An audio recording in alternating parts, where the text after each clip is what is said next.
Hello and welcome back to the course Student Guide to Information Theory and Coding.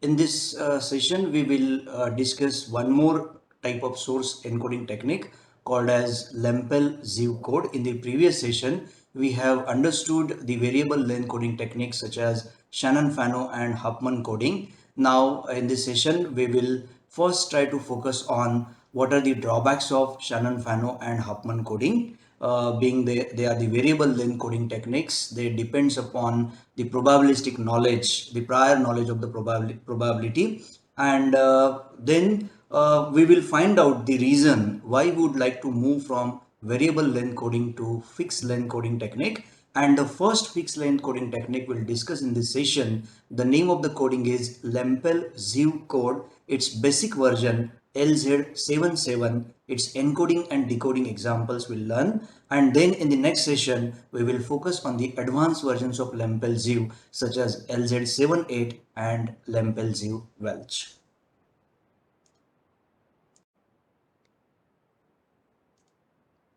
Okay, now we have understood the two different encoding techniques, Huffman code and Shannon-Fano code. But this particular two techniques, we mentioned that they are variable length coding technique. And as they are variable length coding technique, there are certain drawbacks that are which we need to highlight here for both Huffman and Shannon-Fano coding. Though Huffman is still used in many applications, but because of these drawbacks, we have to also find some other source encoding techniques. So what are the drawbacks of Huffman and Shannon-Fano coding? First drawback is that it requires the prior knowledge of symbol probabilities. This is the biggest drawback, what we'll say, for Huffman and Shannon-Fano, because the steps itself require the probability values of all the symbols. But for all practical cases, symbol probabilities are not known earlier.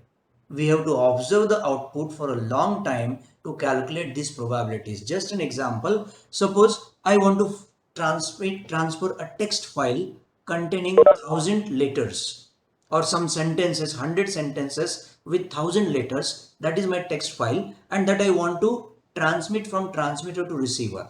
And there I am intended to apply Huffman and Shannon-Fano code. So what is the thing that I need to do? First, I must know how many number of letters are present in my file. Okay. After that, for every letter, I have to find out the probability of occurrence of that particular letter. Just an example, this whole slide, suppose I want to transmit from transmitter to receiver and I want to encode it by using Huffman or Shannon-Fano. Then I must know how many characters are present in this particular file, how many times the character capital I occurred. I need to go on counting it. How many times the character E occurred, that I need to count it. Then and then only I am going to get the probability of occurrence of this E, right? Because the probability, how we define, it is number of times the event A occurred divided by total number of times the experiment conducted. So for this file, I require to count how many times E has occurred, which will give me the probability of E. For each and every alphabet, whether it is small, whether it is capital, special symbol, numericals, or the numbers, for every particular bit, I need to calculate the probability, and for that purpose, I require to store this particular file into the memory of the transmitter. And then I need to apply an algorithm to calculate the probability of each and every symbol, which is practically impossible whenever you are intended to transmit a file containing 100 pages, containing 10,000 letters or 1 lakh letters. In this case, calculation of prior probability is a very, very difficult task, and there, if you don't know the probability values in prior, you are not able to apply Huffman and Shannon-Fano coding. So that is what one of the drawback of this particular coding technique. What is second drawback? Huffman and Shannon-Fano can be applied only for discrete memory-less sources. Now, discrete memory-less sources means the source which does not have memory. You simply type it and leave it. As I mentioned, your normal code word keyboard is a discrete memoryless source, right? So you can apply these particular two techniques only for discrete memoryless source. But if a source is a discrete memory source, right? If a discrete memory source means it always contain certain messages stored inside the memory, right? And if such sort of source that you're using, you are not able to apply the Huffman and Shannon-Fano code, because there also it is very difficult to take the prior knowledge of the symbol probabilities. So just an example of what is discrete memory source. As I mentioned, writing the text message using a smart ABC format available in almost every mobile handset for writing SMS or for writing the text messages. And then in this case, we cannot able to use Huffman and Shannon-Fano code, because it requires a prior knowledge of the probability. So this is what the biggest drawback of Huffman and Shannon-Fano. Therefore, whenever you want to transmit the huge data, whenever you want to transmit the data generated by the discrete memory source, or whenever you want to transmit the live data, where in live data it is very difficult to calculate the prior symbol probabilities. For example, I am transmitting certain live video, right? Live video streaming that I am doing. So here my data will be continuously transmitted from transmitter to receiver, and I'm not able to understand the end point of my data. So the calculation of the probability is not at all possible. Then I need to calculate the probability frame by frame, which is very difficult task, and that we could not able to do by using Huffman and Shannon-Fano code.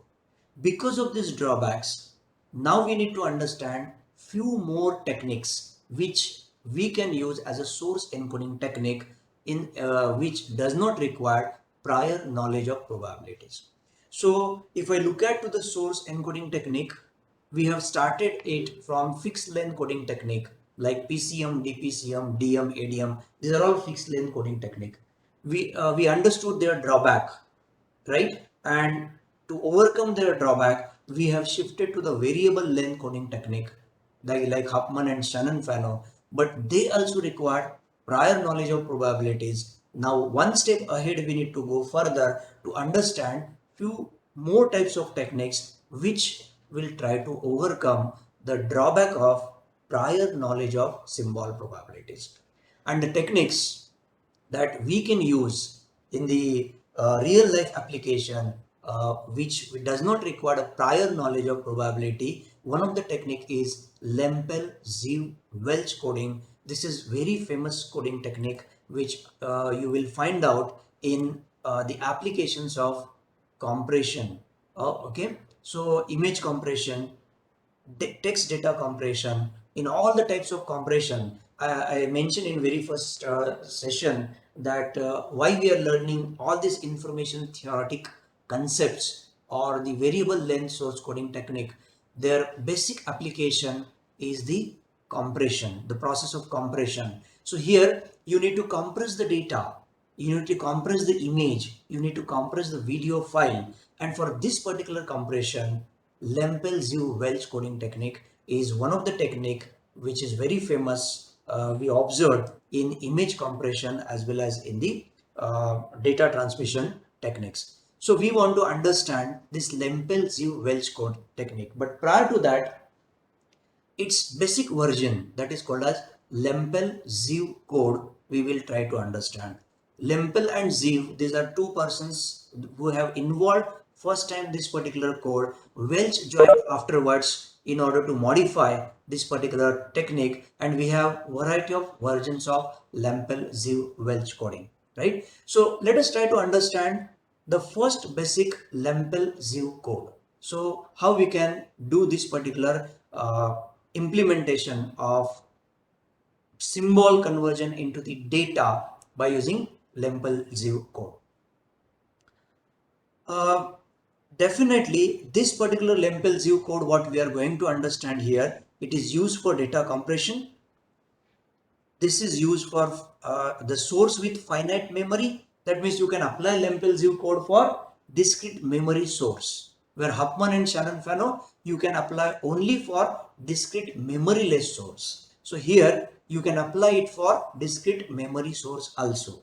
Second thing, Lempel Ziv coding technique is not variable length coding technique, but it belongs to fixed length source coding technique, right? So the category of this particular coding technique is fixed length source coding technique. So it is once again going towards PCM, DPCM, DM, ADM category because they are all fixed length source coding technique. But it's a universal source coding algorithm which does not need any source statistics. So we did not require the prior knowledge of probability, and that is the reason why Lempel Z versions are more famous, but still they belong to fixed length source category. So let us understand how we can how we can implement this particular Lempel Ziv technique. So we'll understand this technique just by taking a simple example. You just note down the example, the steps that I will convey you along with the example. The example is encode and decode the following sequence using LZ algorithm. LZ algorithm stands for Lempel Ziv algorithm. Encode and decode the following sequence using Lempel Z algorithm. The sequence is given here 10101101 10101011. Now what is your assumption here? Initially, whatever the symbols available with me, these symbols are already converted into the binary data. This is simply you can do by ASCII to binary conversion.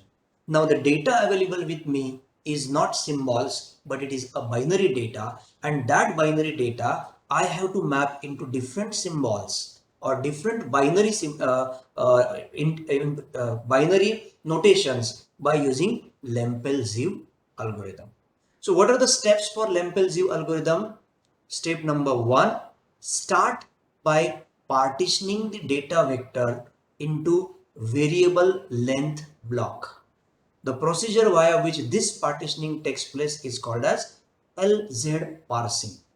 Now I'll explain in the example what is meant by partitioning of the data or how we have to carry out the process of parsing.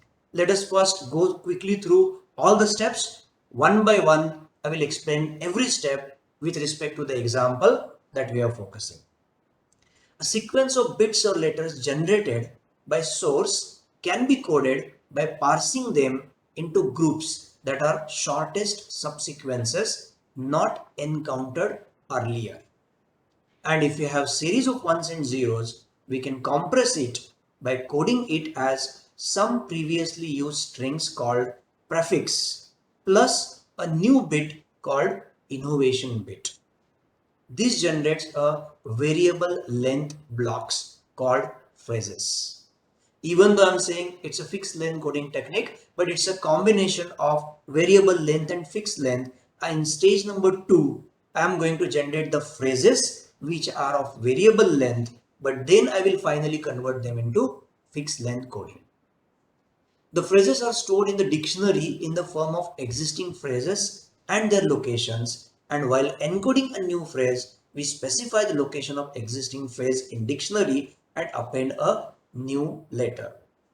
Going through the steps, definitely you will not understand anything, but once you go through the example, you will come to know how we are going to implement these steps in order to generate a Lempel Ziv algorithm code.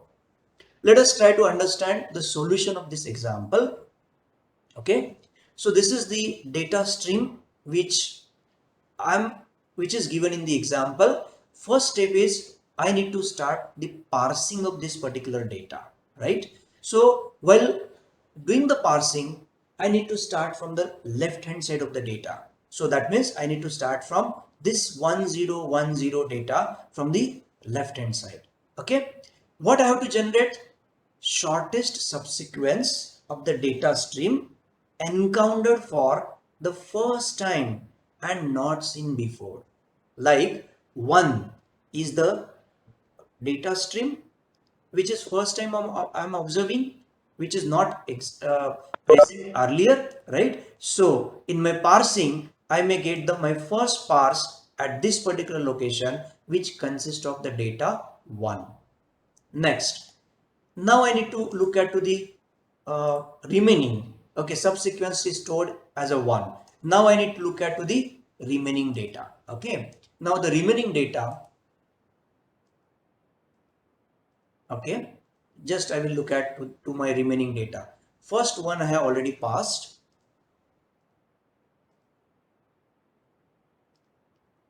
Okay, then see, first one I have already passed.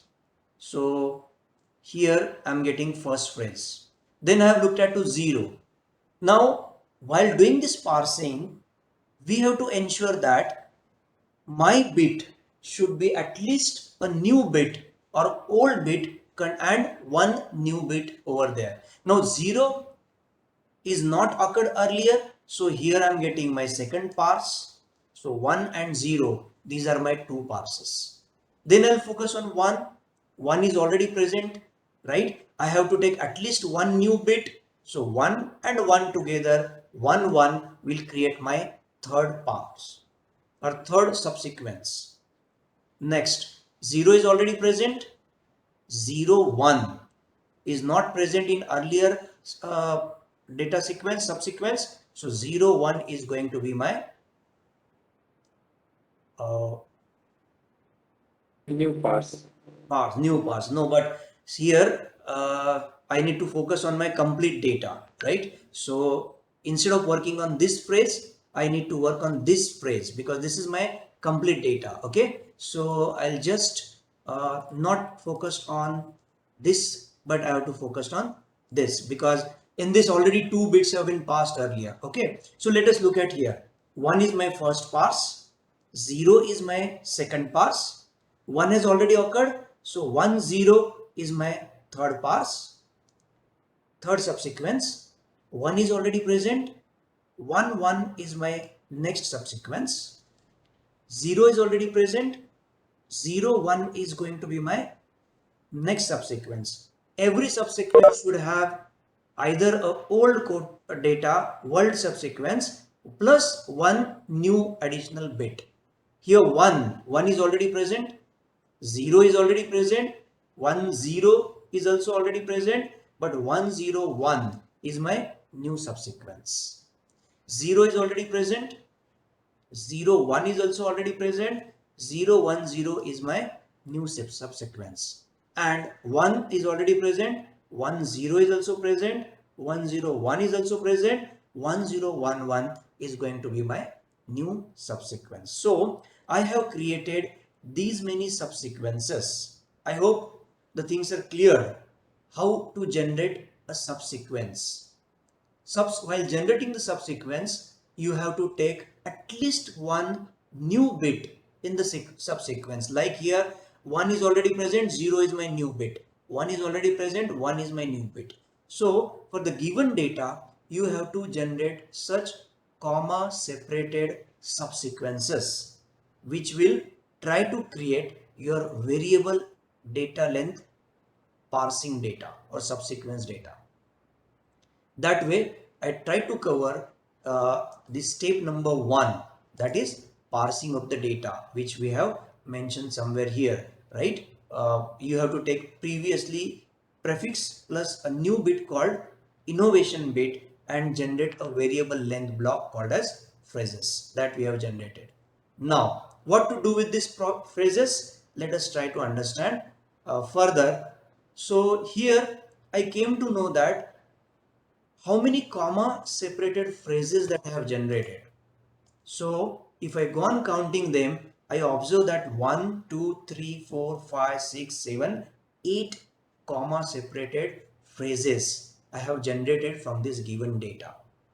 So as there are 8 phrases, 2 raised to 3, that is 3 number of bits are required in order to encode this particular data. So I can ensure that for every phrase, I may represent it by 3-bit code along with the innovation bit. So So 3-bit code along with the innovation bit, it means my total code word of the length is going to be 4. So how we can generate this 3-bit code along with the innovation bit, that we'll understand in the next table. So 8 phrases I have generated. Now I will create a table for encoding of Lempel Ziv, right? So what this table consists of? It consists of first column numerical positions. What this numerical position is created. I have 8 phrases with me, so I have 8 numerical positions. 1, 2, 3, 4, 5, 6, 7, 8. So here my first Sir, column, yes. can backside to दाखवता का sir? Yes, this step. Yes. Okay. Yes, sir. Sir, data to be faced, there is a 1011 and given data is 1010. How they promoted that data? See, this is your given data 10101101, right? We are creating comma separated phases, right? So I have taken this one first. This is new bit. Then this 0. This is another new bit. Then 1 is already present. So 0 is a new bit. So 10 is another subsequence. I hope you understood. Sir ते वर 10 11 आहे ना मग ते नाही खाली नाही. त्याचा संबंध काय नाही का ते वेगळे आणि ते वेगळे का This is your data. I'm trying to explain you step by step, right? So one I have passed. So remaining data stream is shown here. Similarly, here when 0 I have taken out, this is the remaining data stream. But when I focus on a complete data stream, this is my complete data stream, which is given in the example. And I'm working on this complete data stream. So 1, 0, 1, 0, 1, 1, 0, 1, 1, 0, 1. So you forget this particular part. This is just an example.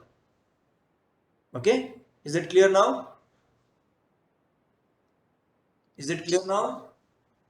नाही sir ते See, this is your 10 example. You forget all this explanation. This is your example. This is your data stream. yes sir 1010 is your data stream. After this, is it clear? yes sir after that everything is So clear you forget all these things. You focus on this particular data stream. This is your data stream, and we have created 8 different comma separated subsequences. Clear now? Okay. Next, we'll have numerical positions. So numerical positions, 8 frames. So 1, 2, 3, 4, 5, 6, 7, 8. They are going to be my numerical positions. For these numerical positions, I have to create dictionary location. Dictionary location is simply binary representation of this numerical position. So 1, 0, 0, 1, 0, 1, 0, 0, 1, 1, 1, 0, 0, 1, 0, 1, 1, 1, 0 and triple 1, and for last I'm not taking any dictionary location. Okay, that's it. That is clear. Okay, why I'm not taking the dictionary location, that will get clear when I will implement the code word part, right? So first column is clear. Simple numerical position. Second column, their binary representation as dictionary location. Now what is third is the dictionary content. What is dictionary content? Dictionary content are nothing but these comma separated subsequences. First 1, then 0, 1, 0, 1, 1. So you will find out here 1, 0, 1, 0, 1, 1, 0, 1, 1, 0, 1, 0, 1, 0, 1, 0, 1, 1. 8 subsequences that we have generated from the data, they are present over here. I hope the things are clear. First 3 columns are clear. Is that clear? yes sir Okay. So numerical positions, their binary representation and their dictionary contents which we have generated from the received data. Now the next process, we want to generate binary encoded block. Okay. So for binary encoded block, there are 2 columns: binary equivalence of prefix memory location and innovation bit, right? So what is innovation bit? You observe the last most bit in the sequence is my innovation bit. So 1 is taken here, 0 is taken here, 0 is taken here, 1 is taken here, 1 is taken here, 1 is taken here, like that. The last most bit is nothing but my innovation bit. Now I'll focus first. Okay, dictionary content is 1. In this one, this is my innovation bit. Innovation bit will be get copied down as it is. Here is an innovation bit.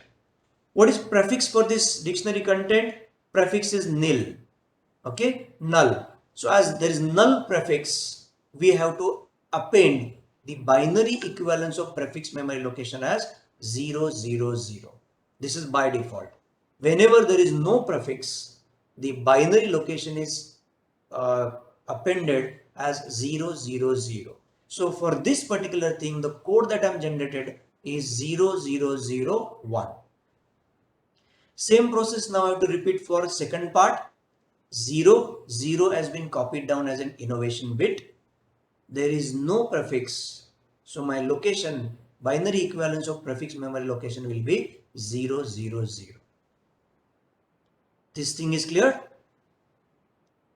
Now I'll take third case. Yes, sir. 0 is an innovation bit copied down as it is. What is prefix? Prefix is 1. Now for one prefix, where is one prefix present? One prefix is present this. And for this, what is memory location? Dictionary location is 001. So this dictionary location 001 will get copied down at this particular point. Okay. So you just look at here. Once again, I'll repeat this part.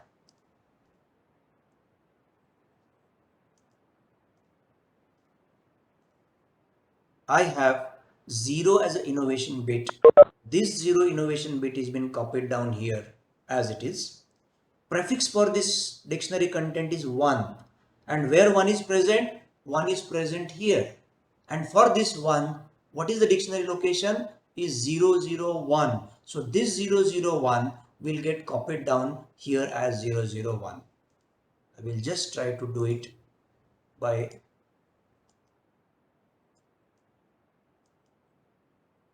okay. I may not able to drag this tool here, but once again, if you want, I will repeat the thing for the next code. Okay, for the next code, once again, this one is been copied down here as innovation bit. Its prefix is 1 and this one is present here, for which the memory location is 001, which has been copied down over here.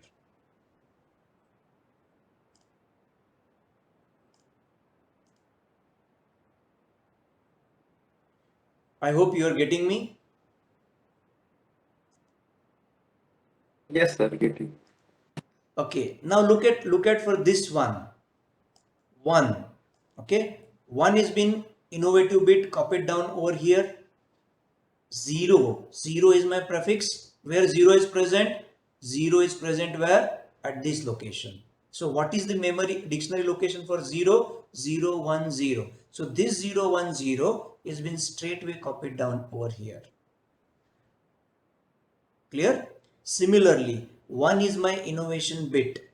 10 is the prefix. Where is 10? 10 is present here. And this 10 dictionary location is 011. That 011 is been copied down over here. Similarly, 0 is the innovation bit. 01 is the prefix. 01, 101 is the location, and that 101 is copied down here. And for the last, 1 is the innovation bit. 101 is the prefix. For 101, dictionary location is 110. That is bit copied down over here. So this way, I will go on generating the binary equivalence of the prefix memory location along with the innovation bit. And now my code is what? 0001 is the code for my first dictionary content. 4 times 0 is my second code. 0010 is my third code. 0011 is my fourth code. That way, I may able to generate the encoded sequence by using Lempel Ziv encoding algorithm. I hope I tried to explain my best this particular implementation of Lempel Ziv code. If you have any doubt, you can ask.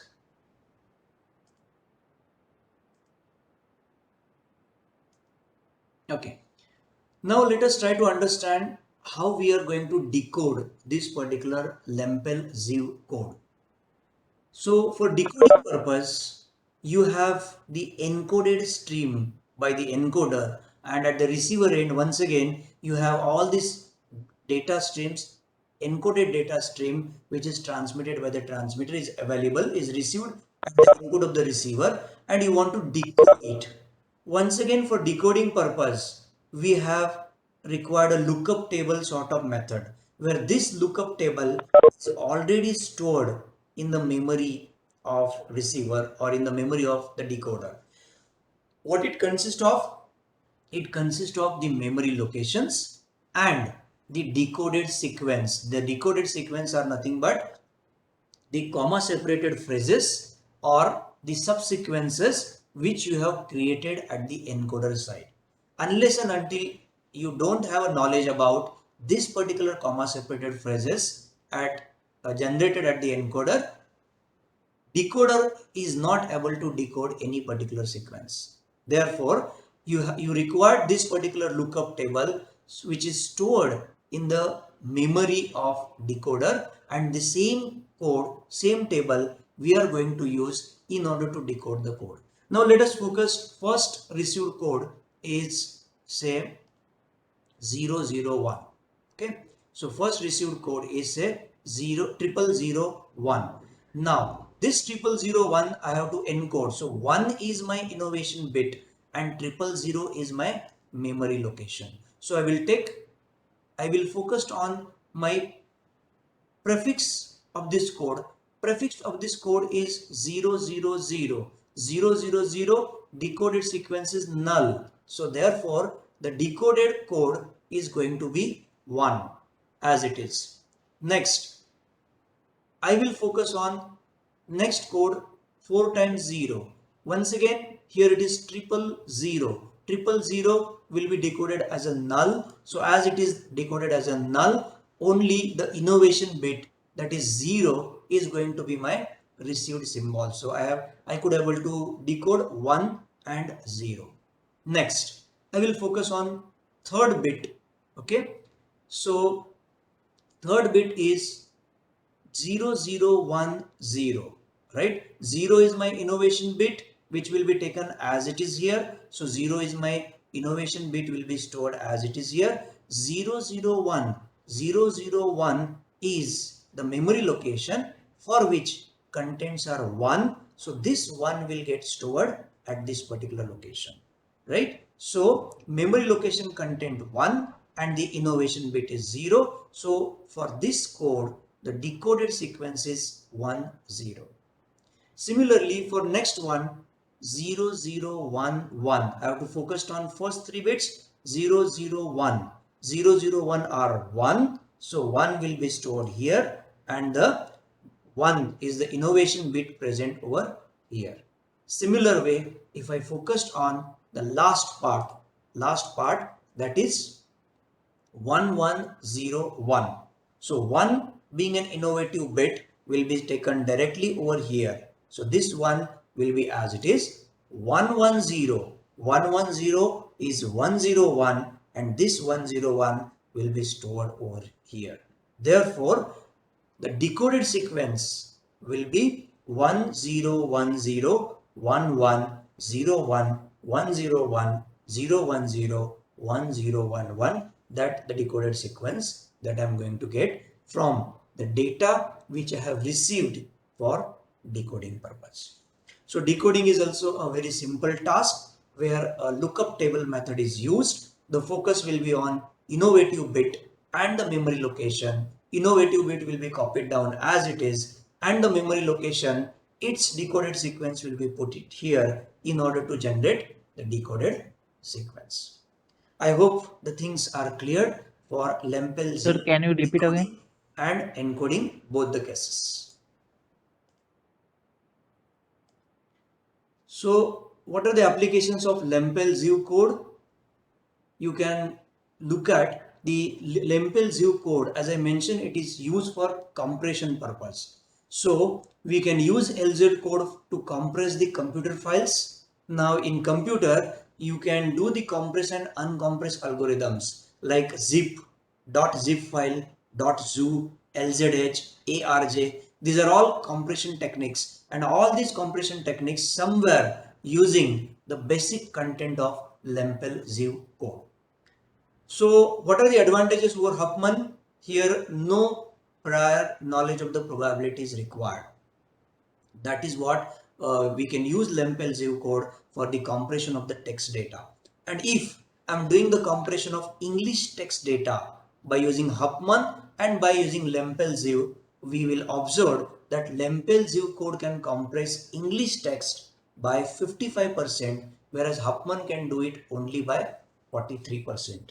So here more amount of compression 55% compared to 43% of the Huffman is achieved by Lempel Ziv, and that's why all the advanced versions of Lempel Ziv code such as zip, zoo, LZH, ARJ, which are used for compression and uncompression of the computer files, they are based upon this particular Lempel Ziv code.